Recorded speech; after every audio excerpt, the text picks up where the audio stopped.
அனைவருக்கும் அன்பான வணக்கங்கள். ஆரோக்கியம் நிகழ்ச்சியின் மூலம் உங்கள் அனைவரையும் இந்த இனிமையான மாலை பொழுதிலே சந்திப்பதில் மிக்க மகிழ்ச்சி. நோயற்ற வாழ்வே குறைவற்ற செல்வம் என்றொரு பழமொழி இருக்கிறது. நாங்கள் எவ்வளவு பெரிய பணக்காரர்களாக இருந்தாலும் பல கோடிகளுக்கு அதிபதியாக இருந்தாலும் கூட ஒரு நோயற்ற ஆரோக்கியமான வாழ்வு தான் செல்வங்களுள் சிறந்த செல்வமாக கருதப்படுகின்றது. என்ற காரணத்தினால்தான் நமது ஆரோக்கியம் நிகழ்ச்சியிலும் கூட வாரந்தோறும் ஒவ்வொரு மருத்துவ ரீதியிலான பிரச்சனைகள் நோய் நொடிகள் பற்றி அந்தந்த துறையிலே சிறந்து விளங்கக்கூடிய வைத்திய நிபுணர்களின் மூலம் கேட்டு பல கலந்துரையாடல்களில் ஈடுபட்டு கொண்டு வருகிறோம். நாங்கள் கலந்துரையாடும் இந்த ஒவ்வொரு விடயங்களும் நிச்சயம் உங்கள் அனைவருக்கும் ஒரு பயனுள்ள விடயமாகவும் விழிப்புணர்வாகவும் அமையும் என்ற நம்பிக்கையோடு இன்றைய மது நிகழ்ச்சிக்குள் செல்ல இருக்கிறோம். இன்றைய மது நிகழ்ச்சியிலும் கூட நாங்கள் மிக முக்கியமான ஒரு விடயத்தை பற்றி கலந்துரையாட காத்திருக்கிறோம். இன்று நாங்கள் கதைக்க போகும் விடயம் உடம்பில் ஏற்படக்கூடிய கட்டிகள் பற்றித்தான் நாங்கள் இன்று கதைக்க காத்திருக்கிறோம். சாதாரணமாகவே உடம்பில் ஏதாவது ஒரு பாகத்தில் கட்டிகள் என்ற மாதிரி ஏற்பட்டால் நிறைய பேருக்கு வரக்கூடிய முதலாவது அச்சமே இது ஒரு புற்றுநோய் கட்டியாக இருக்கக்கூடுமா என்று. இப்படியான சந்தேகங்கள் இருந்தாலும் கூட அதில் ஒரு சில நபர்கள் தான் உடனே ஒரு வைத்தியரை சென்று நாட வேண்டும் என்று யோசிப்பார்கள். ஆனால் நிறைய பேர் கட்டிகள் தானே, சாதாரணமான கட்டிகளாக இருக்கும், தானாகவே சரியாகிவிடும், இந்த மாதிரியான நோக்கத்தோடு தான் இருப்பார்கள். எனவே எந்த மாதிரியான நேரத்தில் ஒரு வைத்தியரை நாங்கள் நாட வேண்டும், இதற்கான சிகிச்சை முறைகள் என்னவாக இருக்கும், எந்த கட்டிகள் புற்றுநோய் கட்டிகளாக மாறக்கூடிய வாய்ப்புகள் அதிகமாக இருக்கும், இந்த மாதிரியான பல கேள்விகள் சந்தேகங்கள் நம் அனைவரது மனதிலும் இருந்து கொண்டுதான் இருக்கிறது. இந்த கேள்விகள் சந்தேகங்கள் அனைத்திற்கும் விடையளித்து நம் அனைவருக்கும் விழிப்புணர்வை ஏற்படுத்துவதற்காக இன்றமோடு ஒரு வைத்திய நிபுணர் கலந்து கொண்டிருக்கிறார். அவர்தான் கொழும்பு தெற்கு போதனா வைத்தியசாலையின் பொது சத்திர சிகிச்சை நிபுணரான டாக்டர் புவனேந்திரநாதன் ஆதவன் அவர்கள். வணக்கம் டாக்டர். வணக்கம் டாக்டர். சாதாரணமாக உடம்பில் எங்கே ஒரு கட்டிகள் ஏற்பட்டாலுமே நான் ஆரம்பத்தில் சொன்னது போல் திடீரென்று எல்லாருக்குமே இது ஒரு புற்றுநோயாக இருக்குமோ, எங்களுக்கு கேன்சரோ, இந்த மாதிரியான எண்ணங்கள் தான் வரும். எனவே இந்த உடம்பில் ஏற்படக்கூடிய கட்டிகள் என்று சொல்லும்போது இதன் அறிமுகம் அப்படி என்றால் டாக்டர் என்ன சொல்லுவீர்கள்? உடம்பில் பொதுவாக நீங்கள் சொல்ல மாதிரி ஒரு கட்டிகள் ஏற்படுமா இருந்தால் யாருக்கும் ஒரு சஞ்சலமும் அதை பற்றி ஒரு விஷயம் ஏற்படுறது இயற்கையாக இருக்கும். இதை நீங்கள் உடம்பில் ஏற்படக்கூடிய கட்டிகளை பற்றி ஒரு அறிமுகம் என்று சொல்லும்போது இது முகத்தில் தலைப்பகுதியில் ஏற்படக்கூடிய, நாங்கள் ஒரு பகுதியாக தான் அதை தீர்மானிப்போம் என்றால் ஒவ்வொரு பகுதியில் ஏற்படக்கூடிய ஒரு கட்டிகளும் ஒவ்வொரு முக்கியத்துவமும் அதற்குரிய சில பாரதூரமான சில கட்டிகள் சில எங்களுடைய உடம்பில் இருக்கிற சில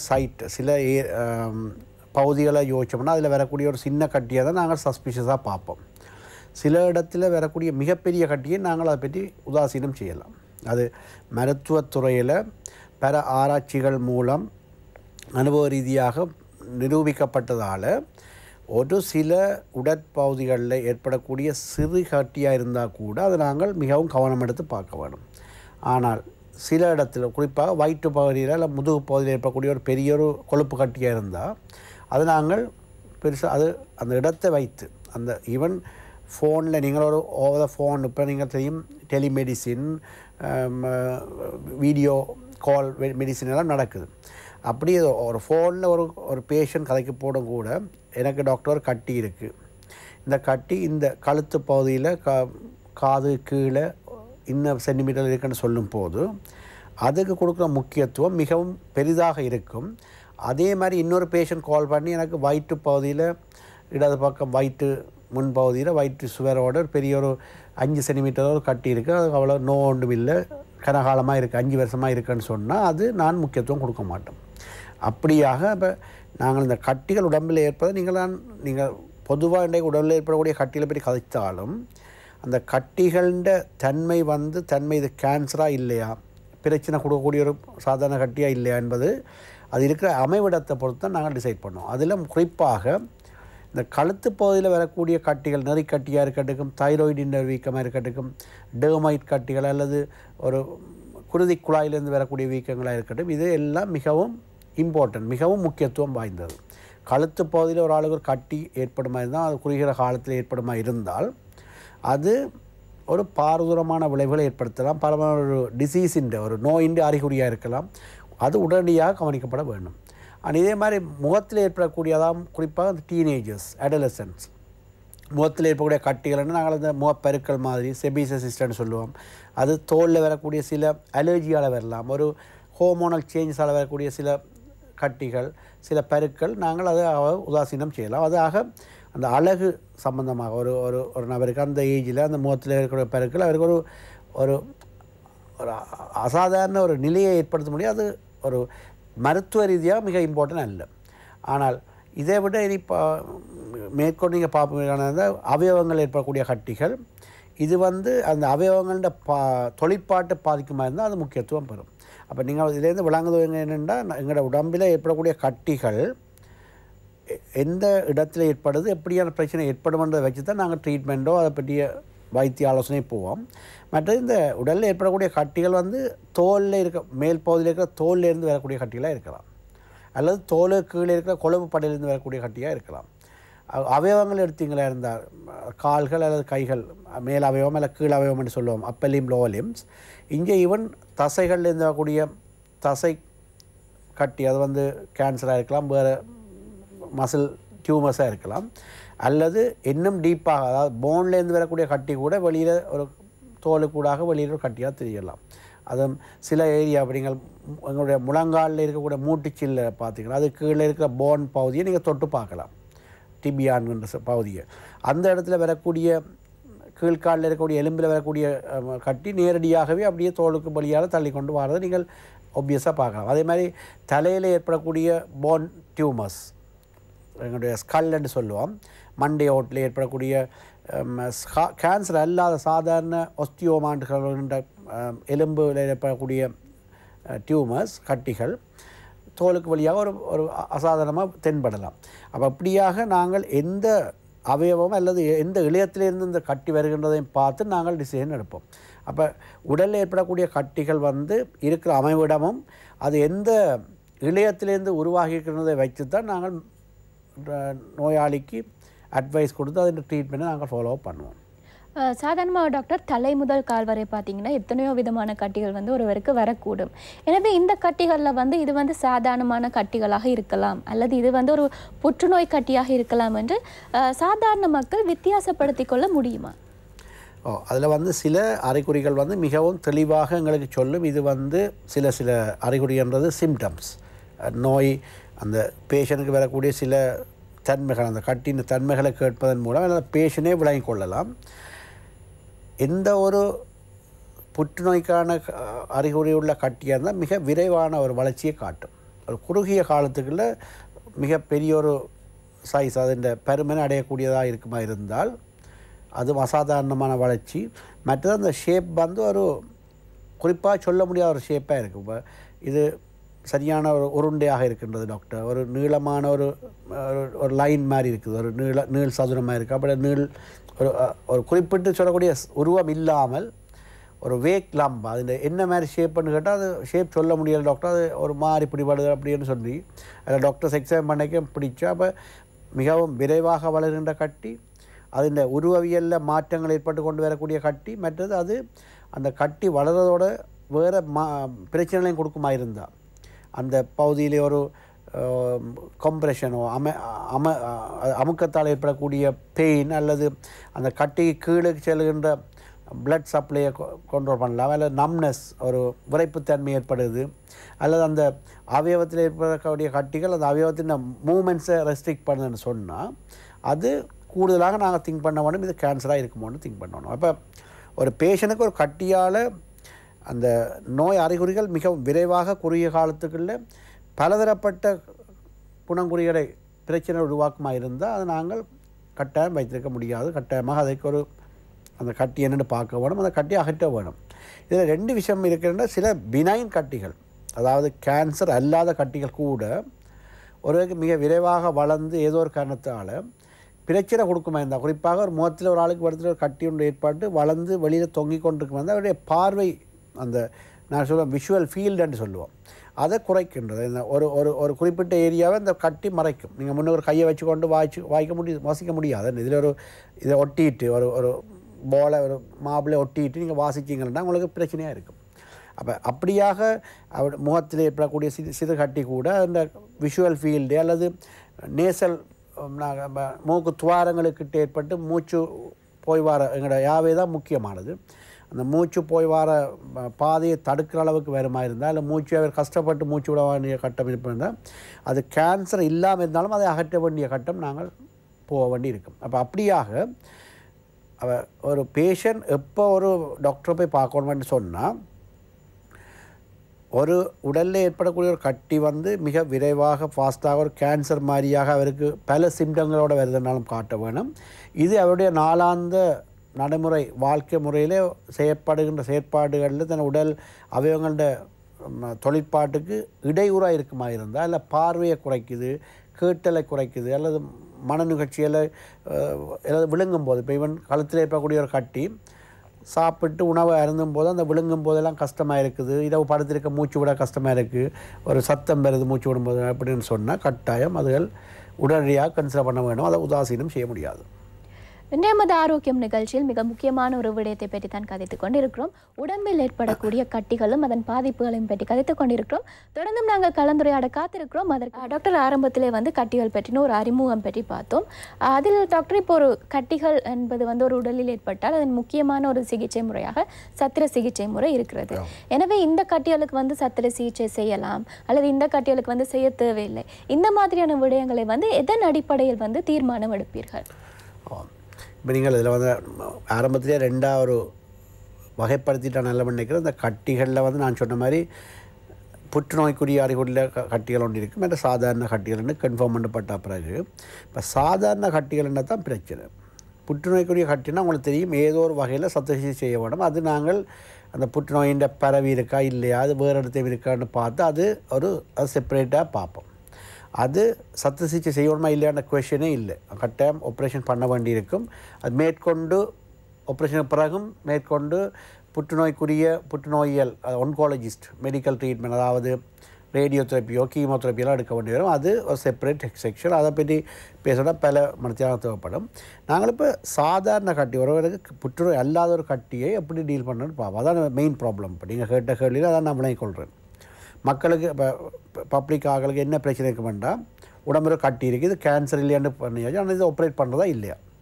அப்போ அதில் நான் சொல்ல வேண்டிய முக்கியமான விஷயம் என்னென்னா, சில கட்டிகள் இருக்கின்றது கேன்சர் இல்லையாண்டு கன்ஃபார்ம் பண்ணினாலும் அந்த அவருடைய ஃபேமிலி ஹிஸ்ட்ரி, அவருடைய அந்த இருக்கிற அந்த தன்மை முதல் சொன்ன மாதிரி அந்த காலம், அந்த வளர்ச்சியான கால அளவுகளை பார்த்து இது ஒரு குறிப்பிட்ட காலத்துக்கு பிறகு பிரச்சனை கொடுக்குமா இருந்தால் நாங்கள் என்ன சொல்லுவோம்னா திருப்பி ஃபாலோ அப்புக்கு வர சொல்லுவோம். வண்டில் எவ்ரி 3 months இல்லை எவ்ரி 6 months ஒருக்கா அல்ட்ராசவுண்ட் ஸ்கேனோ அல்லது அந்த ஃபைன் நீல் ஆஸ்பிரேஷனோ இல்லை வந்து கிளினிக்கலாக அசஸ்மெண்ட் பண்ணி அவரை ஃபாலோ அப்பில் வச்சுக்கணும். ஏன்னா இது கேன்சராக மாற சான்ஸ் இருக்குமென்னு டிசைட் பண்ணியிருந்த வேண்டாம். கேன்சர் இல்லாட்டிலும் கேன்சராக வரக்கூடிய பயம் இருக்கிறதால அவரை ஃபாலோ அப்பில் வச்சுருப்போம். திருட்டு செயலில் ஈடுபட்டவர்களை ஒருக்கா பிடிச்சு போலீஸில் சில அதை அவருக்கு மன்னிப்பு கூட திருந்திட்டான பிறகு அனுப்பினா பிறகும் அவர் கொஞ்சம் நாளைக்கு அவர் அந்த போலீஸில் வந்து முறைப்பாடு செய்ய சொல்லி வேணும். ஒவ்வொரு கிழமையும் வந்து வெள்ளிக்கிழமையில் நீங்கள் வந்து என்ன போல அவர் திருந்திட்டான்னு பார்க்குறதுக்கு. அப்படி நாங்களும் இதில் கேன்சர் இல்லைன்னு ப்ரூவ் பண்ணினாலும் ஏதாவது மாற்றங்களுக்கு எங்களுக்கு தெரியாமல் போகுதான்னு பார்க்குறது எவ்ரி மந்த் அல்ல ஒரு 3 months ஒருக்கா. இது வந்து பிரெஸ்ட் லம்பாக இருக்கலாம், உடம்பில் வரக்கூடிய எந்த ஒரு கட்டியாக இருக்கும், அது அந்த ஒரு இதில் போகலாம். ஆனால் இந்த பேஷண்ட்ஸ் லெவலில் யோசிச்சுட்டு இது கேன்சர்னு சொன்னாலும் நீங்கள் டாக்டர் சொல்கிறீங்க இது வரக்கூடிய சான்ஸ் இருக்குது, என்ன இப்படி ஒவ்வொரு 3 months வர சொல்கிறீங்க, எனக்குண்டா ஒவ்வொரு 3 months வர கஷ்டம், நீங்கள் எடுத்து விட்டாங்கன்னா நாங்கள் அப்போ டிசைட் பண்ணுவோம். ஏன்னா பேஷண்ட் அப்படி ஒரு விரும்பிச்சேன்னா கட்டாயம் ஒரு ஆஃபர் உண்டு, அது நாங்களும் அது விரும்புவோம். அதை அகற்றி விட்டுட்டால் மற்றது இதில் இருக்க அட்வான்டேஜ் என்னென்னா, ஒன்று வந்து இப்போ கட்டி அகற்றப்படும் போது கேன்சர் இல்லாத கட்டியாகவே அகற்றப்படுது. ஒன்று ஒரு கேன்சர் இல்லாத கட்டி அகற்றப்படும் போது அதில் சர்ஜரியாக இருக்கட்டும், அனஸ்தீசியாவாக இருக்கட்டும், அந்த சர்ஜரிக்கு வரக்கூடிய காம்ப்ளிகேஷனாக இருக்கட்டும், எல்லாம் காம்ப்ளிகேஷன்ஸ் எல்லாம் குறைவாக தான் இருக்கும். மற்றது பேஷண்ட்டுக்கும் மென்டலாக அது வந்து ஈஸியாக இருக்கும், செய்கிற சர்ஜனுக்கும் ஈஸியாக இருக்கும்.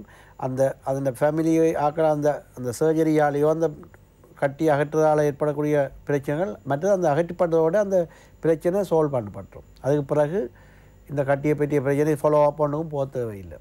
மற்ற அந்த ஸ்கார்ன்னு சொல்லக்கூடிய சர்ஜரி செய்யப்படக்கூடிய அந்த ஸ்கார், அதாவது தழும்பு மிகவும் குறுகியதாகவோ மிகவும் சின்னதாக செய்யக்கூடிய இருக்கும். என்னது பினைன்னா நாங்கள் தேவையில்லாமல் அந்த இப்போ உங்களுக்கு தெரியும் கேன்சர் என்ற ஒரு புற்றுநோய் என்ற ஒரு கட்டி இருந்தால் அதை சுற்றி அந்த புற்றுநோய் கட்டியை தவிர நார்மலான டிஷ்யூவையும் சேர்த்து தான் அகற்ற வேண்டும். ஏன்னா நாங்கள் ஒயிட் லோக்கல் எக்ஸிஷன் அந்த ஃபுல் கிளியரன்ஸ் ஒன்று எடுக்க வேணும்னு தெரியும்.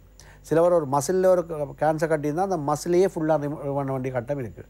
ஆனால் ஒரு பினைன் கேன்சர் அல்லாத கட்டியை அகற்றும் போது அந்த கட்டியை மட்டும் நாங்கள் அகற்றலாம். அப்போ அப்படியான பல அட்வான்டேஜுகள் இருக்குது. அப்போ அது அந்த பேஷண்ட் டிசைட் பண்ணலாம்.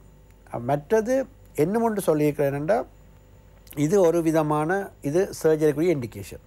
கேன்சருக்குரிய சந்தர்ப்பம் வரும், அதை தொடர்ந்து ஃபாலோ அப்பில் இருக்கணும். பேஷண்ட் விரும்புகிறார், இப்போ ஆப்ரேட் பண்ணலாம்னா நாங்கள் ஆப்ரேஷனுக்கு போவோம். மற்றது என்ன ஒன்று நான் முதல் சொன்ன மாதிரி கேன்சர் இல்லை, இது கேன்சராக வரக்கூடிய சந்தர்ப்பமும் இல்லை. 100% இது கேன்சராக வராதுன்னு தெரியும். ஆனால் அது ஒரு எங்களுடைய முக்கியமான உடற்பகுதியில் கழுத்து பகுதியில் இருக்குது. அது கழுத்தின் அசைவுகளை கொஞ்சம் பிரச்சனை கொடுக்குது. மற்ற அவருக்கு விழுங்கும் போது நோவுது, அல்லது அது கண்ணுக்கு பக்கத்தில் இருக்குது, கண்ணின் பார்வையை கொஞ்சம் குறைச்சி கொண்டு வருது. கால ஒரு கண் சின்னனாகி கொண்டு ஒரு கண் மட்டும் கூட ஸ்ட்ரெயின் பண்ண வேண்டி இருக்குது. தலையடி வருது.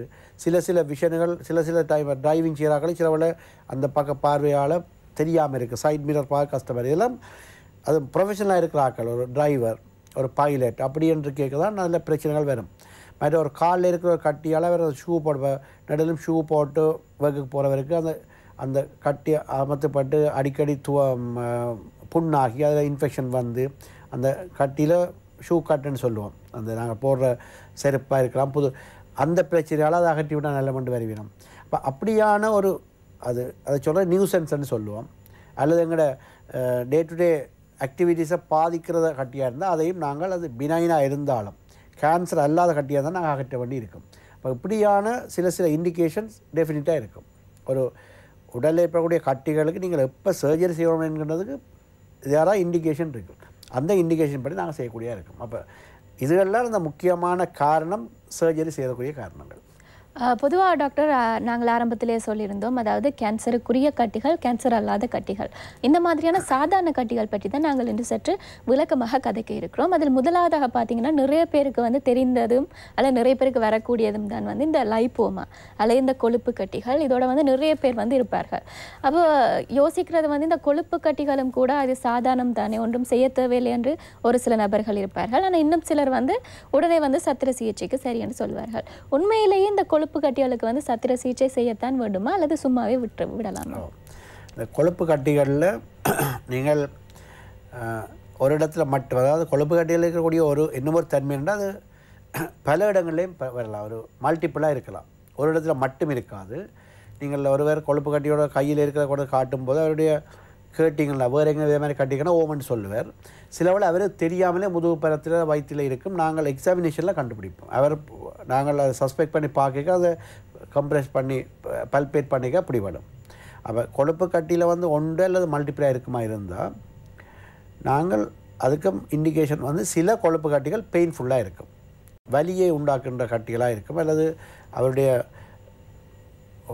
வளர்ச்சி வீதம். அப்போ வலி இருக்கிற ஒரு கொழுப்பு கட்டியாக இருந்தால் கட்டாயம் அகற்ற தான் வேணும்.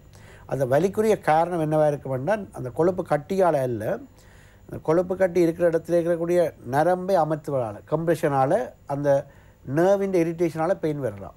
அப்போ அந்த இதுக்காக நாங்கள் அந்த நர்வை ரிலீஸ் பண்ணதுக்காக நாங்கள் கொழுப்பு கட்டியை அகற்ற பண்ணியிருக்கோம். மற்றது ஒரு சில பகுதிகளில் இருக்கக்கூடிய கொழுப்பு கட்டி லைப்போசார்கோமா என்கின்ற கொழுப்பில் வரக்கூடிய ஒரு கேன்சராக மாறலாம். அது நாங்கள் ஒரு சில பகுதிகள் முதல் சொன்ன மாதிரி அனட்டமிக்கல் சைட்டை பொறுத்து, அதாவது கால் துடைப்பகுதிகளில் அல்லது முதுகின்ற பிற்பகுதியில் தோட்பட்டை கீழ் மசில்ஸ், அதாவது தசை நார்களுக்கு இடையில் ஏற்படக்கூடிய கொழுப்பு கட்டிகள் நீண்ட காலம் ஒரு குறிப்பிட்ட காலத்துக்கு பிறகு அது கேன்சராக மாறலாம், கொழுப்பு புற்றுநோயாக மாறலாம். சாக்கோமான்னு சொல்லுவோம், கொழுப்பு புற்றுநோய்னு சொல்கிறது, காசினோமான்னு சொல்கிறதுல சாக்கோமான்னு சொல்லுவோம். அப்படியான இடங்களில் இருக்கக்கூடிய கொழுப்பு கட்டி அது சின்னதாக இருக்குதோ, பிரச்சனை கொடுக்குதோ, பெயினோ இருக்குதோ கட்டாயமாக அகற்ற வேணும். மற்ற சாதாரணமாக உடம்பில் வரக்கூடிய கொழுப்பு கட்டிகள் மோர் தேன் 5 சென்டிமீட்டர்ஸ் 6 சென்டிமீட்டர்ஸுக்கு வருமா இருந்தால் அதே அகற்றுவது நல்லவன்னு நினைக்கிறேன். ஏனென்றால் அதுவும் காலப்போக்கில் புற்றுநோய்க்குரிய இதெல்லாம் மாறலாம். அப்போ கொழுப்பு கட்டிகள் அகற்றுவதற்கு இப்படியான காரணங்கள் கட்டாயம் இருக்குது. அதை விட ஒரு பேஷண்ட் வந்து எனக்கு இந்த கட்டியால் மனதுக்கு ஒரு வச்சிருக்க விருப்பம் இல்லை, எனக்கு இது உடம்பில் ஒரு கஷ்டமாக இருக்குது. வேறு ஒரு சில பேர் தலைப்பகுதி பின்னுக்கு முதுகில் இருக்கும்போது படுக்கும்போது அவர்களுக்கு கஷ்டமாக இருக்கும், நித்திரை அந்த ஒரு நிமிந்த நிலையில் படுக்க முடியாமல் இருக்கும். அந்த கொழுப்பு கட்டிக்காகவே ஒரு பக்கம் சரிஞ்சு படுக்க வேண்டிய கட்டம் இருக்கும். அது ஒரு கஷ்டமான நிலைமை, அவர்கள் விரும்பின தூக்கம் குழப்பமாக இருக்கும். அப்போ அதுக்காக எடுக்க வருவினம். மற்றது எக்ஸ்போஸ் ஆன இடம். இப்போ ஈவன் நீங்கள் உடுப்புகள் போட்ட அப்புறம் கையின் கைப்பகுதி அல்லது முழங்காய் பகுதியில் இருக்கிற கொழுப்பு கட்டி வெளியில் தென்படும். அது குறிப்பாக ஒரு ஒர்க் செய்கிற ஒருவருக்கு, அதாவது ஒரு டீச்சராக இருக்கலாம், ஒரு பேங்கில் ஒர்க் பண்ண, இல்லை உங்களை போல ப்ரெசென்டர்ஸ், இப்போ ஒரு தொலைக்காட்சி நாடகங்கள் நடிப்பவர்கள், ஆக்டர்ஸாக இருக்கலாம், பல என்ன தொழில்துறை இருப்பவர்களுக்கு அது ஒரு மனதுக்கு ஒரு சிரமமாக இருக்கும். அதையும் நாங்கள் அவர்கள் விருப்பத்தின்படி நாங்கள் அகற்றலாம். இப்போ கொழுப்பு கட்டிகள் அகற்றக்கூடிய பல இண்டிகேஷன்ஸ் இருக்குது, அதன்படி நாங்கள் அகற்ற வேண்டியிருக்கும். மற்றது ஒரு உடம்பில் பல இடங்களில் கொழுப்பு கட்டி இருக்குமா இருந்தால் அந்த பேஷண்ட்டுக்கு சில பயமாக இருக்கும். இது எனக்கு கரெடுத்த வரபடியாக அது கொழுப்பில் வரக்கூடிய கேன்சரை ஒன்று பயப்படும். அது எங்களுக்கு மருத்துவத்துறையே உள்ளவர்களுக்கும் அது பயமாக இருக்கலாம். உடம்பில் முழுதும் கனடத்தில் கொழுப்பு கட்டி இருக்குமா இருந்தால் அது ஒவ்வொன்றும் ஒவ்வொரு சைஸில் இருக்கும். அது இருப்பவர்களுக்கு தான் தெரியும். எல்லாம் ஒரே மாதிரி இருக்காது, ஒவ்வொரு இடத்துல ஒரு மாதிரி இருக்கும். அப்படி இருக்கும்போது கட்டாயமாக ஒரு பயம் இருக்கும், இதில் ஏதாவது ஒன்று கேன்சராக வருமாண்டு. அப்படியானவர்கள் வரும்போது நாங்கள் அந்த உடம்புல உள்ளதில் உள்ள கொழுப்பு கட்டியில் மிக பெரிய கொழுப்பு கட்டி சைஸை பார்த்திங்கன்னா இது கூட பெருமனாக இருக்கும், அதை மட்டும் அகற்றி நாங்கள் டெஸ்ட்டுக்கு அனுப்புவோம். அது கட்டாயமாக ஹிஸ்டாலஜி டெஸ்ட்டுக்கு அனுப்ப வேணும். டெஸ்ட்டில் ஏன்னா கையால் பார்த்து எங்களை கிள்ளிக்கலாம் இது கேன்சர் இல்லைன்னு தெரிஞ்சாலும் 100% சொல்ல முடியாது. அப்போ அதை எடுத்து நாங்கள் இந்த இளைய பரிசோதனைக்கு அனுப்பி இது கொழுப்பு கட்டி தான், இதில் கொழுப்பு புற்றுநோய்க்குரிய மாற்றங்கள் இல்லை என்பதை ப்ரூவ் பண்ண வேண்டிய நிலைமை ஏற்படும். அப்படியான நிலைமையிலே நாங்கள் சர்ஜரிக்கு போவோம். டாக்டர், சாதாரணமாக இந்த கொழுப்பு கட்டிகள் என்ற ஒரு விடயம் வந்த பிறகு சத்திர சிகிச்சை மேற்கொண்டதன் பின்னரும் மீண்டும் அந்த நோயாளிக்கு வரக்கூடிய வாய்ப்புகள் இருக்கின்றன. அது உண்மையாக அந்த அதே இடத்துல வாரதுன்றது அந்த சத்திர சிகிச்சை சரியான முறையில் அகற்றப்படாமல் இருந்தால் அது பழைய கட்டின்ற நீங்கள் எங்களோட குலோக்கியல் நார்மலாக சொன்னால் வேறுன்னு சொல்லிவிடும், ரூட்டுன்னு சொல்லுவோம். அந்த ரூட் இருக்குமா இருந்தால் சில இதெல்லாம். ஆனால் உண்மையாக நடக்கிற விஷயம் என்னென்னா முழுமையான அகற்றப்பட்டாலும் கொழுப்பு என்பது ஒரு தொடர்ச்சியாக இருக்கிற ஒரு படை, கொழுப்பு படை ஒன்று தோலுக்குள்ளே இருக்கும்.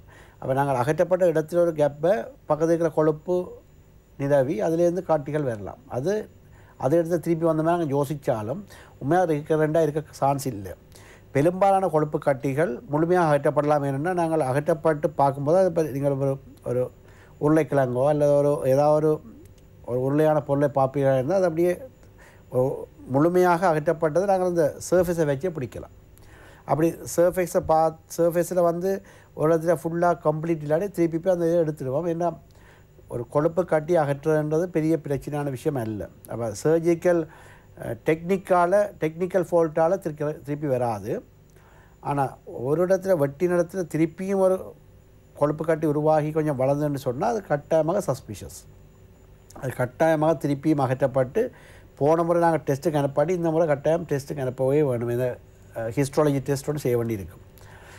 ஆனால் 195% பெரும்பாலானவர்களுக்கு அந்த திருப்பி அதை எடுத்து வாரது சான்ஸ் இல்லை. சாதாரணமாக கொழுப்பு கட்டிகள் என்ற ஒரு விடயம் வந்தாலும் சரி, கட்டிகள் என்றாலே சத்திர சிகிச்சை என்றவுடன் நிறைய பேருக்கு சர்ஜரி என்றாலே ஒரு பயம்தான் ஏற்படும். ஆனால் இந்த மாதிரியான சாதாரண கட்டிகளை அகற்றுவது குறுகிய நேரத்துக்குள் செய்யக்கூடிய ஒரு விடயமாக இருக்குமா டாக்டர்? இல்லை, அதில் நம்ம 2 சர்ஜரி ஒன்று செய்கிறேன்னா உங்களுக்கு தெரியும் அந்த பேஷண்ட்டுக்கு பெயின் இல்லாமல் செய்ய வேணும். அதுக்காக 2 விதத்தில் அந்த பெயின் இல்லாமல் பண்ணலாம். ஒன்று லோக்கல் அனஸ்தீசியான்கின்ற முறை, அந்த இடத்த மட்டும் வரைக்க பண்ணி அனஸ்தீசியா கூட செய்கிறது. மற்றது ஜென்ரல் அனஸ்தீசியா கூட செய்வோம். அதில் இந்த கட்டிகள் அகற்றுவதற்கு நாங்கள் ஜென்ரல் அனஸ்தீசியா எப்போ பாய்ப்பன்னு சொன்னால் 2 முக்கியமான இண்டிகேஷன் தான். ஒன்று பல கட்டிகள் அகற்ற வேண்டி இருந்தால், உடம்பில் பல இடத்தை அகற்றணுன்னா ஜென்ரல் அனஸ்தீசியா கொடுக்குற நல்ல வேணால் ஒவ்வொரு இடத்தையும் இன்ஜெக்ஷன் போட்டு செய்கிறது பெயின்ஃபுல். மற்றது அந்த கொடுக்குற இன்ஜெக்ஷன் அளவும் கூடுதலாக கொடுக்க வேண்டி வரும். அது சில இடத்துல நாங்கள் அக்செப்ட் பண்ண முடியாது. ஆனால் அப்படியா ஃபுல்லாக ஜென்ரல் அனஸ்தீசியா கொடுத்துட்டு வெரி கம்ஃபர்டபுளாக இருக்கிற முழு கட்டிகளையும் ரிமூவ் பண்ணலாம். இன்னும் ஒரு இண்டிகேஷன் அப்படின்னா ஈவன் ஒரு கட்டியாக இருந்தாலும் நாங்கள் ஜென்ரலில் செய்ய வேணும்னா ஒரு வைட்டல் ஸ்ட்ரக்சர், அதாவது வைட்டல் ஸ்ட்ரக்சர்னு சொல்லப்போனால் ஒரு முக்கியமான உறுப்புக்கு பக்கத்தில் இல்லை முக்கியமான ஒரு குருதி குழாய்க்கு பக்கத்தில் ஒரு நர்வுக்கு பக்கத்தில் இருக்க மாதிரி தான் நாங்கள் லோக்கல் அனஸ்தீசியா வரைக்கப்படி செய்யும்போது சிலவளை அந்த டேமேஜ் பண்ணி விட்டுறோம். அல்லது ஒரு டேமேஜ் ஏற்பட்டால் அதை மேற்கொண்டு அதை நிவர்த்தி செய்கிற சர்ஜரி செய்கிறது கஷ்டமாக இருக்கும், பேஷண்ட்டுக்கு பெயினாக இருக்கும். அதுக்காக குறிப்பாக கழுத்து பகுதியில் இருக்கக்கூடிய நெறிக்காட்டிகள், இப்போ நெறிக்காட்டிகளும் இதில் ஒரு பகுதியாக வரலாம். கொழுப்பு கட்டியை பற்றி பேசிக்கொண்டிருக்கிறோம். இப்போ ஈவன் ஒரு கொழுப்பு கட்டி கையில் இருக்குமா இருந்தால் அதை நாங்கள் வரைக்க போட்டு செய்யலாம் லோக்கலில். ஆனால் அதே கொழுப்பு கட்டி கழுத்து பகுதியிலே இருக்குமா இருந்தால் நாங்கள் பெரும்பாலும் ஜெனரல் அனஸ்தீசியா கூட தான் செய்ய வேணும். அப்போ அதால் உங்களுக்கு தெரியும், ஜெனரல் அனஸ்தீசியா கூட செய்கிறேன்டா பேஷண்ட் அட்மிட் பண்ண வேணும், அதுக்குரிய ப்ரிப்ரேஷன், அனஸ்தீசியா முடிஞ்சா பிறகு ஆப்ரேஷனுக்கு பிறகு பேஷண்ட்டை ஃபாலோ பண்ணணும். அப்போ அந்த கால அளவிட கொஞ்சம் கூடுதலாக இருக்கும். லோக்கல் அனஸ்தீசியா கூட செய்யும்போது அட்மிட் பண்ணாமல் ஓபிடி பேஸிஸ் செய்யலாம். அப்போ அது எல்லாம் டிபெண்ட்ஸ் ஆன் த பேஷண்ட், இருக்கிற சைட் என்ன மற்றது.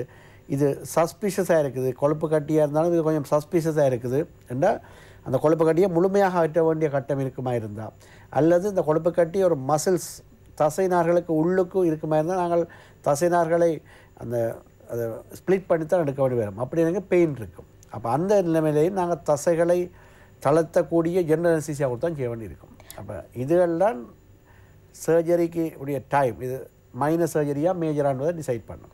சாதாரணமாக டாக்டர், இந்த அனஸ்தீசியான்ற வார்த்தையை வந்து ஒரு சில நபர்களுக்கு வந்து தெரியாமல் இருக்கும். அதாவது வந்து அது ஒரு மயக்க மருந்து என்ற மாதிரியே கூறலாம். அதில் வந்து ஜென்ரல் அனஸ்தீசியா டாக்டர் குறிப்பிட்டது வந்து ஒருவரை வந்து முழுவதுமாக மயக்கி செய்வது. அது லோக்கல் அனஸ்தீசியா டாக்டர் குறிப்பிட்டது வந்து ஒரு கட்டி இந்த இடத்தில் தான் ஏற்படுகின்றது என்றால் வந்து அந்த இடத்தை மட்டும் விரைக்க செய்துவிட்டு ஒருவருக்கு வந்து சத்திர சிகிச்சை மேற்கொள்வது என்பதை ஞாபகப்படுத்தி கொண்டு ஆரம்பத்திலே வந்து பொதுவாக இந்த சாதாரண கட்டிகளை பற்றின ஒரு விளக்கத்தை பற்றி பார்த்திருந்தோம். தொடர்ந்தும் நாங்கள் கலந்துரையாடுவோம். பொதுவாக டாக்டர், நாங்கள் இப்போ லைப்போமா அல்லது இந்த கொழுப்பு கட்டிகளை பற்றி நிறைய விடயங்கள் பார்த்து விட்டோம். அடுத்ததாக டாக்டர் கூறியிருந்தீர்கள் ஆரம்பத்தில் செபேஷியஸ் சிஸ்ட் என்றதும் கூட ஒரு விதமான ஒரு கட்டிகளாக அமைந்திருக்கும் என்று. எனவே அதனை பற்றியும் நாங்கள் சற்று விளக்கமாக கதைப்போம். இது செபேஷியஸ் சிஸ்ட்ன்றது எங்கள் உடம்பில் தோலில் உரோமங்கள் இருக்கின்றது. ஒவ்வொரு ரோமத்துக்கும் ஒரு நரிஷ்மெண்ட்னு சொல்கிறது, அதை நியூட்ரிஷன் கொடுக்குறதுக்காக செபேஷியஸ் கிளாண்ட்ஸ் தான் அதை ஒரு நெய்ச்சுரப்பி மாதிரி அதை நரிஷ் பண்ணி கொண்டு இருக்கும். அந்த உரோமத்தை ஆரோக்கியமாக வச்சுருக்கிறதுக்குரிய கிளாண்ட் ஒவ்வொரு உரோமத்தோடையும் இருக்கும். அப்போ இந்த செபேஷியஸ் கிளாண்ட் வந்து சுரக்கின சுரப்பை அந்த கான் அடைப்பட்ட இல்லை ஏதோ காரணத்தால் அதில் இன்ஃபெக்ஷன் வந்தால் அந்த செபேஷியஸ் கிளாண்ட் ஒன்று மட்டுமில்லை, அதை சுற்றி இருக்கிற அந்த உரோமத்தோடு சேர்ந்து ஒரு 10-15 கிளாண்டு சொல்லலாம், எல்லாம் ஒன்றாக சேர்ந்து ஒரு கட்டியாக மாறலாம். அப்போ அது செபேஷியஸ் சிஸ்டம்னு சொல்லுவோம். இது கூடுதலாக முகத்தில் ஏற்படல இந்த பிம்பிள்னு சொல்கிறது ஒரு வகையான செபேஷியஸ் கிளாண்டின் ஒரு வெளிப்பாடு தான். மற்றது இந்த அக்சிலாவில் ஆம்பிட்டில் ஏற்படக்கூடிய கட்டிகள், சிதல் கட்டி, அதை பெரும்பாலும் வந்து சொல்லினோம் டாக்டர். அதில் ஒரு கட்டி வந்து இப்போ இந்த ஒரு துர்நாற்றத்தோட ஒரு சிதல் மாதிரியோ இல்லை ஒரு நீர் வெளியேற்றி கசிவு ஏற்பட்டு அதுக்கு பிறகு அது மறைஞ்சிட்டுது. ஆனால் இப்போ அதில் ஒரு தடித்த மாதிரியாக கொஞ்சம் பெயின் இருக்குது, திருப்பியும் ஒரு நாள் 2-3 நேரம் வந்து மாறினது அப்படி சொல்லுவோம், ரிக்கரன்ஸ் இருக்கும். முதுகில் பார்த்தா இருக்கும். அது இந்த சின்ன ஒரு 1-2 சென்டிமீட்டர் விட்டத்தில் இருக்கக்கூடிய ஒரு உருண்டையான ஒரு கட்டி உண்டு. அதில் ஒரு பொட்டு வச்ச மாதிரி ஒரு இதுவும் விளங்க, அதை பங்க்டம்னு சொல்லுவோம். அதாவது பார்த்தோன்னே தெரியும் டாக்டர்ஸுக்கு இது ஒரு செபேஷியஸ் கிளாண்ட். ஆனாலும் நாங்களும் அகற்ற வேண்டிய கட்டம் இருக்குன்னு என்ன, இது இன்ஃபெக்ஷன் வரக்கூடிய சந்தர்ப்பம் இருக்குது. செபேஷியல் கிளாண்டின் பிரச்சனை என்னென்னா அது வந்து காம்ப்ளிகேஷன்ஸ் கூட. அப்போ தோலில் கூட காம்ப்ளிகேஷன் ஏற்படுத்தக்கூடிய குறிப்பாக டயபெட்டிக் ஆக்கள், நீரிழிவு ஆக்களில் திருப்பி இன்ஃபெக்ட் ஆகி பல காம்ப்ளிகேஷன்ஸ், ஈவன் செபேஷியஸ் அப்சஸ் வரலாம், sebaceous even sebaceous is turn to be a cancer. கொஞ்சம் நாளை பிறகு ஹோன் வரலாம், அது கால்சிஃபைட் ஆகலாம். மற்ற துர்நாற்றத்துடன் அவர்களுக்கு ஒரு செக்ரீஷன் தான் கொடுத்து கொண்டு இருக்கும் அந்த இன்ஃபெக்டட் ஆனது. அப்போ அதுகளுக்காக செபேஷியஸ் சிஸ்டோன்னு பிரச்சனை கொடுக்க துவங்கினா கட்டாயமாக அகற்ற வேண்டும். வேறு செபேஷியஸ் சிஸ்டை அகற்றுகின்ற சர்ஜரி வந்து மிகவும் மைனர் சர்ஜரி. அது நீங்கள் முதல் சொன்ன மாதிரி அந்த இடத்துக்கு மட்டும் விரைக்க ஊசி போட்டு அந்த இடத்த மட்டும் மிரக்க பண்ணி செய்யலாம் லோக்கலில். இதில் குறிப்பாக முகத்தில் ஏற்படக்கூடிய ஃபேஸில் வரக்கூடிய செபேஷியஸ் சிஸ்ட் வந்து கவனமாக செய்யணும். ஏனென்னா ப்ளீடிங் இருக்க பார்க்கும். அப்போ அப்படியான ஒரு கட்டியோடு போகும்போது ஒரு சர்ஜன் உங்களை நீங்கள் ஒரு நாள் அட்மிட் பண்ணி செய்யுங்க, தியேட்டரில் வச்சு செய்யணும். நார்மலாக ஒரு இப்போ சில ட்ரெஸ்ஸிங் ரூம்ஸ் இருக்குது, சில அவுட் பேஷண்ட் சர்ஜிக்கல் இருக்குது. இப்போ நீங்கள் ஹாஸ்பிட்டலுக்கு வந்தீங்கன்னா நாங்கள் சில டே கேர் அட்மிட் பண்ணாமலே செய்து அனுப்புகிற சில ஓபிடி பேசிஸில் இருக்குது. சில பிரச்சனையான கட்டிகளை சின்னதாக இருந்தாலும் அதால் ஏதாவது காம்ப்ளிகேஷன் வர மாதிரி இருந்தால் அட்மிட் பண்ணி சொல்லுவோம். அப்போ அதை அந்த வைத்திய ஆலோசனை பண்ணி நீங்கள் செய்ய வேண்டிய கட்டம் இருக்கும். இதுதான் செபேஷியஸ் சிஸ்டால் வரக்கூடிய பிரச்சனைகள். செபேஷியஸ் சிஸ்டில் இருக்கிற முக்கியமான பிரச்சனை நீரிழிவு நோயாளியோட தொடர்பானது. மற்றது இன்ஃபெக்ஷன் வரலாம், திருப்பி இன்ஃபெக்ஷன் வரலாம். கட்டாயமாக அகற்றப்பட வேண்டிய ஒரு கட்டி. செபேஷியஸ் சிஸ்ட் படி பார்த்தோம் டாக்டர். அடுத்த முக்கியமான விடயம் இந்த கட்டிகள் என்ற ஒரு விடயத்தை எடுக்கும்போது நரம்பிலும் கூட கட்டிகள் ஏற்படக்கூடிய வாய்ப்புகள் இருக்கிறதா டாக்டர்? என்ன தோலுக்குள் இருக்கின்ற நரம்பில் அதாவது நர்வ்ஸில் ஒரு அந்த நர்விலேயும் ஒரு நர்விൻ്റെ ஒரு கவர் இருக்குது. அது நர்விൻ്റെ ஒரு ஷீத் ஒன்றில் கவர் பண்ணியிருக்கு. அந்த இதில் வரலாம், இல்லை நரம்பிலேருந்து உருவாகலாம். இந்த நரம்பில் ஏற்படக்கூடிய கட்டியெல்லாம் வரக்கூடிய பிரச்சனைனா நரம்பில் கட்டி ஏற்படுறதால அந்த குறிப்பிட்ட நரம்பு ஒன்றில் ஒரு ப்ரிக்கிங் பெயினை கொடுக்கலாம், அல்லது அந்த நரம்பு தொழிற்படாமல் விடலாம். அப்போ அந்த நரம்பு எந்த ஏரியாவுக்கு ஒவ்வொரு உங்களுக்கு தெரியும், இந்த இதோட விலைப்பின்னல் மாதிரி இப்போ எங்கள் வீட்டில் இருக்கிற எலக்ட்ரிசிட்டி சர்க்கிட் மாதிரி. அப்போ ஒரு குறிப்பிட்ட ஒரு சுவிட்சை போட்டிங்கன்னா ஒரு லைட் எரியுமே, அந்த சுவிட்சுக்கும் அந்த லைட்டுக்கும் வந்து தொடர்பு கொண்டு இருக்குது. அதே மாதிரி அப்போ அந்த சுவிட்ச் உள்ள இடத்துல மாதிரி ஒரு இடத்துல ஒரு நரம்பில் கட்டி வந்தால் அந்த குறிப்பிட்ட பல்ப் வந்து சுவிட்சில் ஏற்படுற பிரச்சனையால் பல்ப் போட்டாலும் பத்தாமல் இருக்கலாம், பல்ப் நல்லா இருந்தாலும் எரியாமல் இருக்கலாம். அதே மாதிரி ஒரு குறிப்பிட்ட நரம்பில் ஏற்படக்கூடிய ஒரு கட்டி அந்த நரம்பு சப்ளை பண்ணுகின்ற ஏரியா, அதாவது ஒரு கையின் ஒரு பகுதிக்கு அந்த நரம்பு தான் உணர்ச்சிகளை கட்டுப்படுத்துகிறன்னு சொன்னால் அந்த ஏரியாவில் அவர் நம்டாக இருக்கலாம், தொடர் ஒன்றும் தெரியாமல் போகலாம், அல்லது கூட பெயினை உருவாக்கலாம். ரெண்டும் பிரச்சனை. அப்போ ரெண்டுக்கும் நாங்கள் ஆப்ரேட் பண்ண வேண்டி இருக்கும். இதில் ஒரு இன்னொரு சிக்கல் இருக்குது. என்னென்னா பெயினோடு இருக்கிற ஒரு ஆளுக்கு நரம்பில் ஏற்பட்ட கட்டியால் பெயின் ஏற்படும் போது ஆப்ரேஷன் பண்ணிக்க சிலவில் அந்த நரம்பின கட்டி வெட்டி எடுக்கும்போது நரம்பும் துண்டிக்கப்படலாம். அது முதலே அந்த பேஷண்ட்டாக சொல்லுவோம். அதுக்கு பிறகு அவருக்கு அந்த ஏரியா நம்டாக போகலாம், உணர்ச்சி இல்லாத மாதிரி போகலாம். இது சர்ஜரிக்கு போது சொல்லப்பட வேணும், அது பேஷண்ட் விளங்கிக் கொள்ள வேணும். ஆனால் ஆப்ரேஷன் செய்து மற்ற நரம்பில் வரக்கூடிய கட்டிகள்லையும் கேன்சர் கட்டிகளும் இருக்குது. நரம்பிலையும் புற்றுநோய் வரலாம். மற்ற நரம்பில் ஏற்படக்கூடிய கட்டிகள் கட்டாயம் ஒரு சிம்டத்தை கொடுக்கும், விரைப்பை கொடுக்கும், அல்லது பெயினை கொடுக்கும். அப்போ கட்டாயம் ஆப்ரேட் பண்ண வேணும். இதுகள் எல்லாத்தையும் விளங்கிக் கொள்ள வேணும். அப்போ இதில் வந்து டாக்டர் நீங்கள் ஆப்ரேட் பண்ண அப்புறம் அந்த இடம் உணர்ச்சி இல்லாமல் போய்ட்டு அது எனக்கு முதல் தெரியாது என்று அதை உண்மையான டாக்டர் சொல்ல வேண்டிய கட்டாயம் இருக்குது, அது விளங்கிக் கொள்ள வேணும். அப்போ நரம்பில் ஏற்பட கட்டிகளும் உங்களை விளங்க தான் பெரிய முக்கியத்துவமானது. இது நாங்கள் எடுத்ததை திருப்பி இளைய பரிசோதனை மூலம் தான் அதை ப்ரூவ் பண்ணலாம்.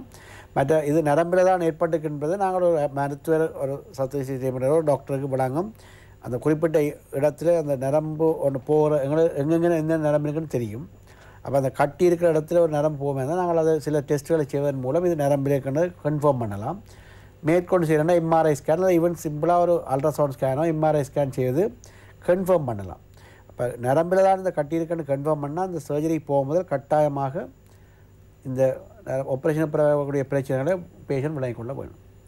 பொதுவாக டாக்டர் நரம்புகள் என்ற ஒரு விடயத்தை எடுக்கும்போது உடம்புல வந்து ஏகப்பட்ட நரம்புகள் வந்து இருக்கிறது. இப்போ இந்த குறிப்பிட்ட இந்த நோயாளிக்கு வந்து ஒரு குறிப்பிட்ட நரம்பில் மட்டும்தான் இந்த மாதிரியான கட்டிகள் ஏற்பட வாய்ப்பு இருக்கிறதா, அல்லது அது அவரை பொறுத்தது நிறைய இடத்திலும் கூட கட்டிகள் ஏற்படலாமா? ஒரு சில கண்டிஷன் இருக்குது, சில சிண்ட்ரோம் இருக்குது. இப்போ நான் லைப்போமா சொல்லும்போது சொன்னேன், உடம்பில் பெரும்பாலும் லைப்போமா ஒரு இடத்துல மட்டும் வராது, லைப்போமெட்டோசிஸ்ன்னு சொல்லுவோம், மல்டிபிள் கர இடத்துல இருக்கலாம். அதே மாதிரி இந்த நியூரோஃபைப்ரோமான்னு சொல்கிற விஷயமும் நரம்பில் வரக்கூடிய கட்டிகள் அதில் நியூரோஃபைப்ரோமெட்டோசிஸ் என்கின்ற ஒரு சிண்ட்ரோம், ஒரு டிசீஸ் இருக்குது. அது உடம்பு முழுவதுலேயும் அந்த நரம்பு முடிச்சுக்களாக அந்த ஒரு கட்டி நீங்கள் பார்த்துருக்கலாம். சில பேர் இந்த நியூரோஃபைப்ரோமா மெட்டோசிஸோட இருப்பீங்க, அவர்கள் அந்த உடம்பில் முழுதும் கட்டிகள் தொங்கிக் கொண்டிருக்கிற மாதிரி இருக்கும். அது உடம்பில் இருக்கிற நரம்புகள் எல்லாத்தையும் வரக்கூடிய கட்டிகளை வாரது. அது ஆப்ரேஷன் பண்ண முடியாத ஒரு நிலைமை. அப்புறம் உங்களுக்கு நம்ம சொன்ன மாதிரி எல்லா நரம்புகளும் தொழிற்படாமல் போயிடும். அது ஒரு பாரதூரம். அது கேன்சர் அல்ல, அது உண்மையாக நியூரோஃபைப்ரோமோட்டோசிஸில் புற்றுநோய்க்குரிய மாற்றம் வாரது மிகவும் அரிது. ஆனால் மிகவும் ஒரு நியூசன்ஸ். அந்த பேஷண்ட்டுக்கும் பிரச்சனை, பேஷண்டோடு இருக்கிற வீட்டுக்காரர், பேஷண்ட் ரோட்டில் போனால் அவரை பார்ப்பின, அது ஒரு பிரச்சனையான ஒரு கண்டிஷன். ஆனால் பெரும்பாலானவர்கள் அதுக்கு பழக்கப்பட்டு விடுவார்கள். நியூரோஃபைப்ரோமைட்டோஸோடு இருக்கிற நபர்கள் நீங்கள் அந்த ஃபேமிலி ஆக்களும் எல்லாம் அதை இசைவாக்கப்பட்டு அவர் தன்னுடைய தொழிலோ தன்னுடைய வேலையை செய்து கொண்டு இருப்பார். அது ஒரு அதை பார்க்கும்போது இருந்தால் போல் ஃபஸ்ட் டைம் பார்க்க கொஞ்சம் கஷ்டமாக இருக்கும். ஆனால் அதனால் பெரிய பிரச்சனை இல்லை. அது அப்படியே அவர்கள் வாழ்க்கையை ஓட்டிக்கொண்டு போகலாம். ஆனால் அது ஒரு சில முக்கியமான வேலைகளை சில இதில் ரெஸ்ட்ரிக்ட் பண்ணும். அது சத்திர சிகிச்சைக்கு அப்பாற்பட்ட விஷயம். இதில் வந்து சத்திர சிகிச்சை மூலம் அந்த கட்டிகளை அகற்ற முடியாது. அடுத்த முக்கியமான விடயம் டாக்டர், சில நபர்களுக்கு வந்து இந்த மணிக்கட்டிலேயும் கூட இந்த கட்டிகள் ஏற்படக்கூடிய வாய்ப்புகள் வந்து அதிகமாக இருக்கும். எனவே அந்த கட்டிகள் பற்றியும் நாங்கள் சற்று விளக்கமாக கதைப்போம். மணிக்கட்டில் வரக்கூடிய கட்டிகள் வந்து கூடுதலாக இந்த தசைநார்கள் டெண்டன்ஸ்ன்னு சொல்லுவோம். உங்களுக்கு தெரியும், கையில் இருக்கிற விரல்களை அவயவங்கள் மேல் அவயவம் வந்து எங்களுக்கு ஃபைன் ஜாப்ஸுக்காக தான் இசைவாக்கப்பட்டது. 4 கால் நிலைமையிலேருந்து 2 காலுக்கு மனிதன் மாறி 2 அவயவங்கள் மேல் அவயவம் 2ம் எங்களோட பாரம் தூக்குறதுல இருந்து எங்களோட உடல் பாரத்தை தாங்காமல் ஃப்ரீயாக்கப்பட்டதுக்கு காரணம் எங்களுடைய கைகள் ஃபைன் இப்போ தொழில் செய்வதற்கு தொழில்நுட்பத்தை அல்லது ஃபைன் ஜாப் செய்கிறதுக்கு இசைவாக்கப்பட்டிருக்கு. அப்போ அந்த இசைவாகத்துக்கு காரணம் இந்த விரல்களை இயக்குகின்ற நார்கள், அதாவது நார்கள்னு சொல்கிறோன்னா டெண்டன்ஸ்ன்னு சொல்லுவோம். மசில்லேருந்து வரக்கூடிய தசையிலேருந்து வரக்கூடிய நார்கள் தான் இந்த ஜாயிண்ட்களுக்கு கூடாக ஒவ்வொரு மூமெண்ட்ஸை கொடுத்தால் எங்களுடைய கை தொழில்நுட்பமான வினைத்திறனாக தொழிற்படுகின்றது. அப்போ இந்த டெண்டனில் இருக்கக்கூடிய ஷீட்டில் வரக்கூடிய கேங்கிலியன் என்கின்றது, அதாவது அது ஒரு நீர்க்கட்டி தான், ஒரு விதமான சிஸ்டன்னு சொல்லலாம். கேங்கிலியன் என்கின்ற ஒரு திண்மம் மாதிரி இருந்தாலும் உள்ளுக்கு ஒரு பாகுநிலையான ஒரு நீர் தான் அதில் இருக்கின்றது. திரவ இளைய தான் சேர்ந்து ஒரு ஷீட்டில் சேர்ந்துருக்கும். இது உண்மையாக பிரச்சனைன்னா பல பேருக்கு இந்த மணிக்கட்டில் பெயின் வரும். அப்போ சில வேளை இந்த கேங்கிலியனால் வரலாம், அல்லது சில வேளை வேறு மூட்டு வலியாகவும் இருக்கலாம். அப்போ அந்த வலியோடு வரும்போது நாங்கள் இந்த கேங்கிலியனை அகற்ற பண்ணியிருக்கலாம், அல்லது மிக பெரிதாக இருக்கும். சில பேருக்கு அது வெளியில் தெரியும். அந்த மணிக்கட்டில் வாட்ச் கட்ட முடியாமல் இருக்கிற மேலே பெண்கள் வளைய இந்த காப்பதல் போட முடியாமல் இருக்கும். குறிப்பிட்ட ஒரு கை வந்து எக்ஸ்போஸ் ஆன இடம், அப்போ எல்லாருக்கும் வெளியே கேட்பு என்ன கட்டி இருக்குண்டு. சில படிக்கிறவர்கள் எழுதுகிறவர்களுக்கு எழுதி கொண்டு போகும்போது பெயின் வரலாம். அப்படியான பிரச்சனைகள் இருக்கிறதால நாங்கள் இந்த கேங்கிலியனை அகற்ற வேண்டியிருக்கு. இந்த மணிக்கட்டில் ஏற்படக்கூடிய இந்த நீங்கள் கேட்ட கட்டி கேன்சர் அல்லாத ஒரு சாதாரண கட்டி தான். ஆனால் அது இந்த பிரச்சனைகள் இருக்கிறதால நாங்கள் அதை அகற்ற வேண்டி இருக்கின்றோம். மற்றது பேஷண்ட்டுக்கு அதை சர்டிஃபை பண்ணுறதுக்கு, பேஷண்ட்டுக்கு எவ்வளோ தான் சொன்னாலும் பயந்து கொண்டு இருப்பேன். கையில் அந்த கட்டி இருக்கண்டா, அதுக்காக நாங்கள் அதையும் ஒரு சின்ன ஆப்ரேஷன் அதை நாங்கள் அகற்றலாம். அடுத்த முக்கியமான விடயம் டாக்டர், இந்த தழும்புகளிலும் கூட ஒரு சில சமயம் வந்து இந்த கட்டிகள் ஏற்படலாம் அப்படின்னு கூறுவார்கள். அதனை கீலாய்டு என்றும் கூட அழைப்போம். எனவே அதனை பற்றியும் நாங்கள் சற்று விளக்கமாக கதைப்போம். நீங்கள் சொல்கிறது சர்ஜிக்கல் ஸ்காரோ, இது இப்போ ஒரு சீசர் அல்லது தைராய்டு அல்லது ஏதாவது ஆப்ரேஷன் செய்து அந்த ஆப்ரேஷன் ஸ்காரில் தழும்பில் அல்ல ஈவன் இன்ஜெக்ஷன் போட்ட இடங்கள், ஏதாவது இப்போ பிசிஜி இம்யூனைசேஷனுக்கு இன்ஜெக்ஷன் கையில் போடக்கூடிய இன்ஜெக்ஷன் போட்ட இடங்களில் கூட அந்த இன்ஜெக்ஷன் இம்யூனைசேஷன் செய்த இடத்துல கூட கீலாய்டு வரலாம். இதுவுமே நாங்கள் தழும்பில் ஏற்படுற கட்டிகள்னு சொல்லாமல் தழும்புகள தடிப்பு, அது தழும்புகளே வளர்ச்சி அடைகிறது தான் நான் யோசிக்கணும். அது கீலாய்டு அல்லது ஹைப்பர்ட்ரோஃபின்னு சொல்லுவோம். அதுவும் ஒரு மிகவும் பிரச்சனையான விஷயம் தான். இது உடம்புல ஒரு கட்டிகள் மாதிரி தான் வெளிப்படும். இதில் இருக்கிற ஒரே ஒரு பிரச்சனைனா நாங்கள் அந்த தழும்பை ஏற்பட கட்டியை அகற்றினா திருப்பியும் வரக்கூடிய சந்தர்ப்பம் இருக்குது. அப்போ அந்த கட்டியை அகற்றாமல் தழும்புகள், அதாவது கீலாய்டாக வருகின்ற சர்ஜிக்கல் சத்த சிகிச்சை தழும்புகளை நாங்கள் அகற்றாமல் அதை அப்படியே சாஃப்டாக அதை வளர்ச்சி அடையாமல் பண்ணக்கூடிய சில இன்ஜெக்ஷன்ஸ் இருக்குது. இன்ஜெக்ஷன் மூலம் அந்த தழும்புகளின் கட்டிகளை இல்லாமல் பண்ணலாம், அந்த தடிப்பதை குறைக்கலாம், அல்லது ஹார்டாக இருக்கிறத சாஃப்ட் ஆக்கலாம். ஆனால் மிகவும் பெரிய ஒரு கீலாய்டு கட்டியாக இருக்குமா இருந்தால், அதுவும் சில இப்போ நெஞ்சு பகுதியில் பைபாஸ் எல்லாம் செய்கிறோம். இப்போ பைபாஸ் செய்யும்போது நெஞ்சில் தான் நடுவில் வட்டி இருக்கும், அது பைபாஸ் செய்வது தெரியும். அப்போ அந்த பைபாஸ் பண்ண பேருக்கு சில பேருக்கு வரலாம், தழும்பு வரலாம், தழும்பில் கீலாய்டு வரலாம். அப்படி வரும்போது முக்கியமாக மூச்சு உடைய கூட கஷ்டமாக இருக்கலாம். உங்களுக்கு தெரியும், எங்களுடைய நெஞ்சு பகுதி ஒவ்வொரு முறையும் மூச்சு உடையவை விரிந்து சுருங்குகின்றது. அப்போ இந்த கட்டிகள் தழும்பில் ஏற்படுத்துவதால் மூச்சு அவர்கள் முழுமையாக அந்த நெஞ்சரை விரிய முடியாமல் பெயின் ஏற்படலாம். அப்படியாக ஏற்படும் போது கட்டாயமாக அந்த தழும்பில் இருக்கக்கூடிய கட்டிகளை அகற்றி திருப்பி வராமல் வர முதலே இன்ஜெக்ஷனை போட்டு தடுக்க வேண்டிய கட்டங்கள் இருக்குது. இது கீலாய்டு என்ற ஒரு சர்ஜிக்கல் ஸ்காரில் வரக்கூடியது, சத்து சிகிச்சை தழும்பில் வரக்கூடிய பிரச்சனை. இது ஒரு வித்தியாச முறையில் அணுக வேணும். ஏன்னா அது ஏற்கனவே வெற்றினை தையல் போட்டதால் தான் தழும்பில் வந்த பிரச்சனை. திருப்பியும் வெட்டி அகற்றும் போது திருப்பியும் வர சான்ஸ் இருக்குது. 100க்கு 50% திருப்பி வர சான்ஸ் இருக்குது. அது தெரிஞ்சு கொண்டு போகிறபடியாக ஒரு சர்ஜனுக்கு ஒரு சேலஞ்சான ஒரு விஷயம். அதில் கூடுதலாக சிறிய தழும்பாக கீலாய்டாக இருக்குமா இருந்தால் நாங்கள் சத்த சிகிச்சை அல்லாத ஊசி மூலமான மருந்துகள் மூலம் அதை பராமரிக்கிறது நல்ல மண் நிற்கிறது. அதில் முழுமையாக அகற்றாமல் விட்டாலும் பராமரிக்கிற நல்ல மண் நிற்கிறேன். ஏனென்றால் ஒரு கீலாய்டு ஸ்காரை வளராமல் தடுக்கிறதே பெரிய விஷயம். ஒரு ஆள் ஒரு பேஷண்ட் வரும்போது கீலாய்டு ஸ்காரோடு வந்தால் வந்த நாட்கள்லேருந்து அதுக்கு பிறகு மேலும் வளராமல் தடுக்கக்கூடிய ஒரு முறையை நாங்கள் காட்டி கொடுத்து அல்லது செயல்முறைப்படுத்தினோம்னா அது மிகவும் நல்லதாக இருக்கும். ஏன்னா சத்து சிகிச்சை ஒரு சத்து சிகிச்சை நிபுணர்ண்டா போல் உடம்புல இருக்கிற கட்டிகள் எல்லாத்தையும் அகற்றுறதான்ற முடிவு இல்லை.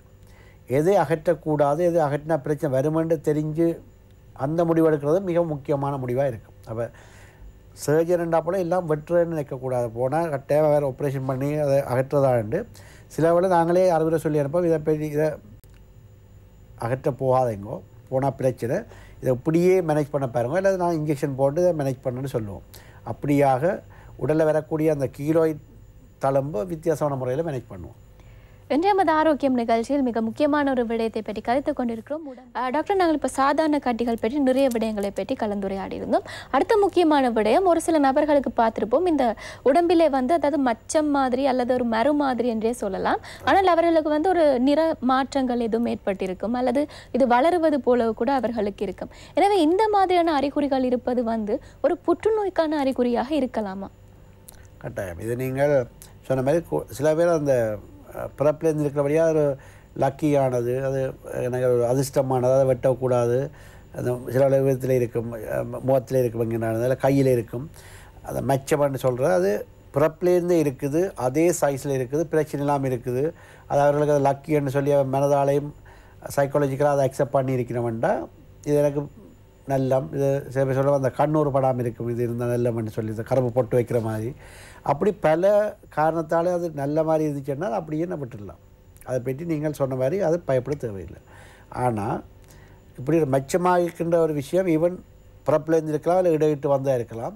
சில மாற்றங்களுக்கு உட்படுமா இருந்தால் நீங்கள் சொன்னால் வளர்ச்சி அடைகின்றது அல்லது பரவுகின்றது. வளர்ச்சி அடைகிறது ரெண்டு விதமாக வளரலாம். ஒன்று மேல் நோக்கி வழி தள்ளி கொண்டு வரலாம், உடம்பிலேருந்து வெளிப்பகமாக வரலாம், அல்லது அது இந்த சைஸ் கூடலாம், பரவி கொண்டு போகலாம், ஒரு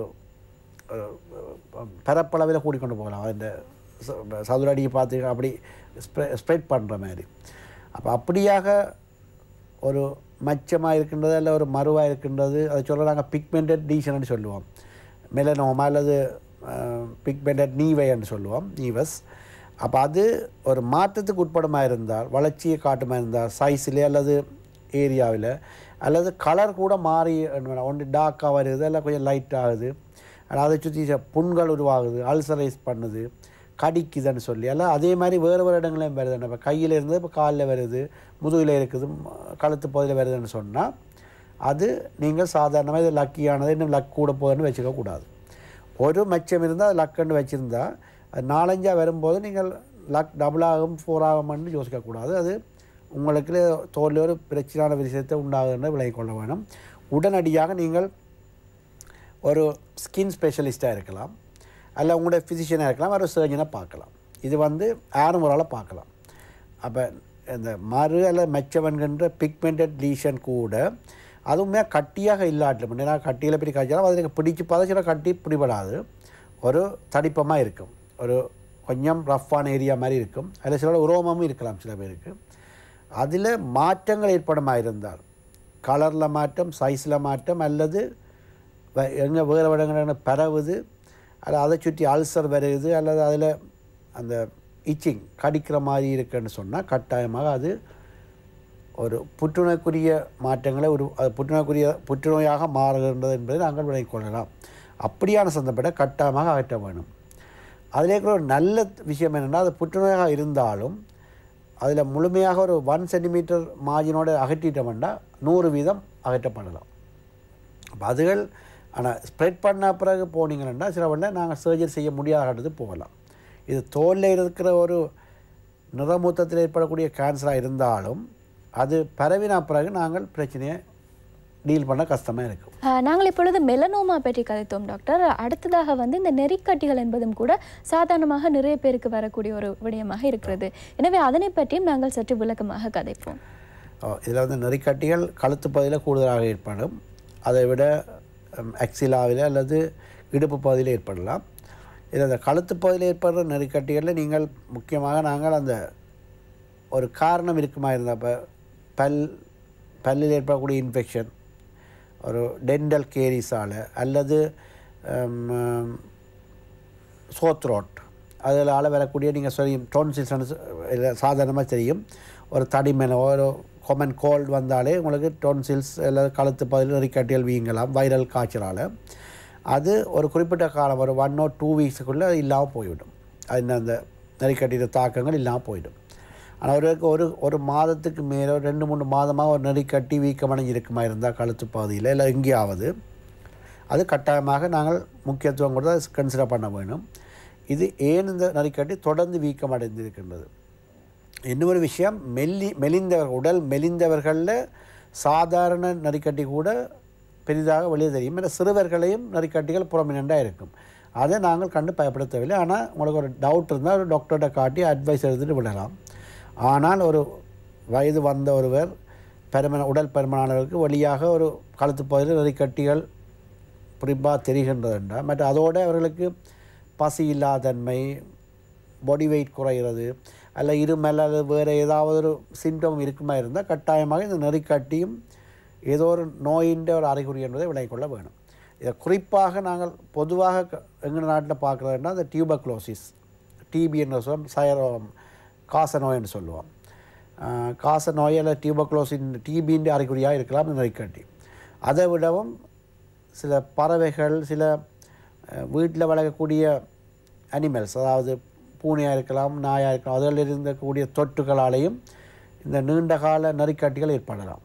அப்போ அது ஒரு நெறிக்கட்டி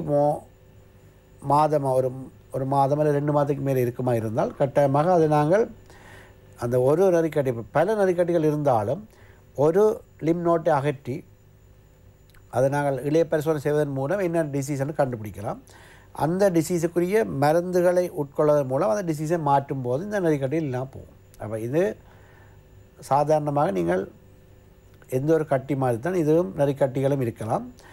நீண்ட காலம் இருக்குமானால் நீங்கள் சரியான முறையில் அதை வைத்திய ஆலோசனை எடுக்க வேண்டி இருக்கும். இன்றைய நமது ஆரோக்கியம் நிகழ்ச்சியில் மிக முக்கியமான ஒரு விடயத்தை பற்றி தான் கதைத்திருந்தோம். உடலில் ஏற்படக்கூடிய கட்டிகள். சாதாரணமாகவே ஒருவருக்கு ஒரு கட்டிகள் ஏற்பட்டால் நிறைய பேருக்கு வரக்கூடிய ஒரு அச்சம் தான் இது கேன்சர் கட்டியாக இருக்குமா என்பது தான். எனவே இன்றைய நமது நிகழ்ச்சியில் எது கேன்சருக்குரிய கட்டிகள், எது கேன்சர் இல்லாத கட்டிகள், இந்த மாதிரியான விடயங்களையும் சத்திர சிகிச்சை முறைகள் பற்றியும் கதைத்திருந்தோம். இந்த மாதிரியான நிறைய பொதுவான விடயங்களை நமக்காக இன்று வழங்கியிருந்தார் கொழும்பு தெற்கு போதனா வைத்தியசாலையின் பொது சத்திர சிகிச்சை நிபுணரான டாக்டர் புவனேந்திரநாதன் ஆதவன் அவர்கள். டாக்டர் இன்றைய நமது நிகழ்ச்சியில் கலந்து கொண்டு இந்த மாதிரியான நிறைய பொதுவான விடயங்களை நம் அனைவருக்குமே புரியக்கூடிய விதத்தில் சொல்லி தந்தமைக்காக எமது மனப்பூர்வமான நன்றிகள். இன்றைய நமது ஆரோக்கியம் நிகழ்ச்சியில் நாங்கள் கலந்துரையாடிய இந்த ஒவ்வொரு விடயங்களும் நிச்சயம் உங்கள் அனைவருக்கும் ஒரு பயனுள்ள விடயமாகவும் விழிப்புணர்வாகவும் அமையும் என்று நம்புகிறோம். இதே போல இன்னும் ஒரு முக்கியமான கலந்துரையாடலோடு அடுத்த ஆரோக்கியம் நிகழ்ச்சியிலும் உங்களை சந்திக்க ஆவலோடு காத்திருக்கிறேன். அதுவரை உங்களிடமிருந்து விடை பெறுகிறேன். நன்றி, வணக்கம்.